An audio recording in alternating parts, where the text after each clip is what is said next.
Cordélia vit avec sa famille dans un habitat groupé à Grès-d'Oisseau.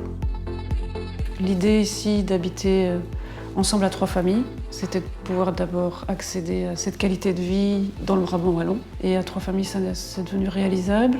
Et donc c'était de pouvoir mettre en commun et mutualiser justement pour réduire les coûts de vie et aussi d'avoir de la solidarité, une vie plus communautaire.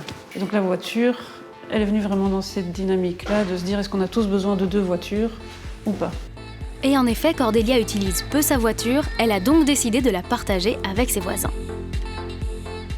Là maintenant, par contre, la voiture ne s'ennuie pas. Elle est utilisée au minimum 2 fois par jour. Ça a été ? Sachant que donc il y a 3 familles qui l'utilisent, plus maintenant 2 familles ukrainiennes. Ils se sont d'abord posé les questions d'assurance et les questions financières. Comment est-ce qu'on fait pour l'argent pour l'essence ? Donc c'est de trouver un modèle. On n'a pas l'habitude, on n'a pas des repères. Nous, on avait commencé à imaginer qu'il fallait qu'on se fasse une feuille Excel sur Google, parce que comme ça, on pourrait entrer nos kilomètres directement quand on l'a utilisé, qu'il fallait qu'on se fasse un calendrier partagé sur Google, qu'il fallait qu'on se fasse un compte commun avec une carte essence et tout ça.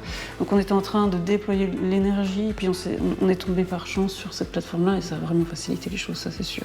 Vanessa, qui participe avec nous, elle a mis son vélo cargo dessus aussi, et c'est aussi calculé le coût au kilomètre complètement différemment qu'une voiture. Ça prend tout en compte aussi par rapport à un vélo cargo qui est une autre réalité, donc c'est vraiment bien pensé.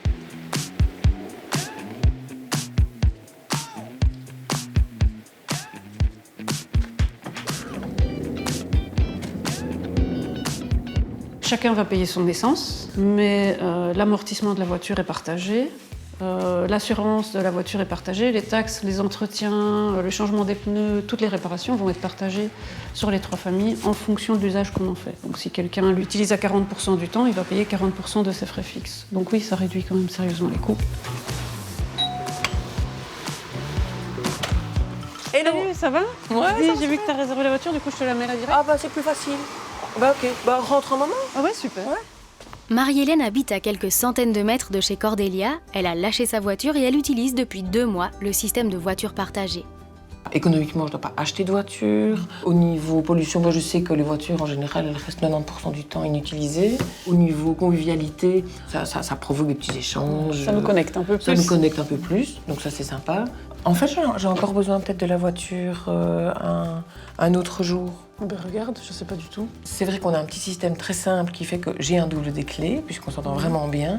Donc je ne dois pas passer chez quelqu'un, il n'y a pas d'échange de clés à faire. Je regarde si c'est libre, c'est libre. Ça m'est arrivé peut-être une fois, elle n'était pas libre au bon moment. Mais jusque-là, donc il ne faut pas être trop nombreux à mon avis sur une voiture Cozy Wheels, jusque-là, j'en ai eu besoin quand il fallait. Et je complète avec un vélo électrique. C'est des réflexes, il faut penser différemment. Pour ses courses, quand on réserve la voiture pour quelque chose, il faut réserver 2 heures en plus pour en profiter pour faire le tout. Donc c'est une autre façon de penser.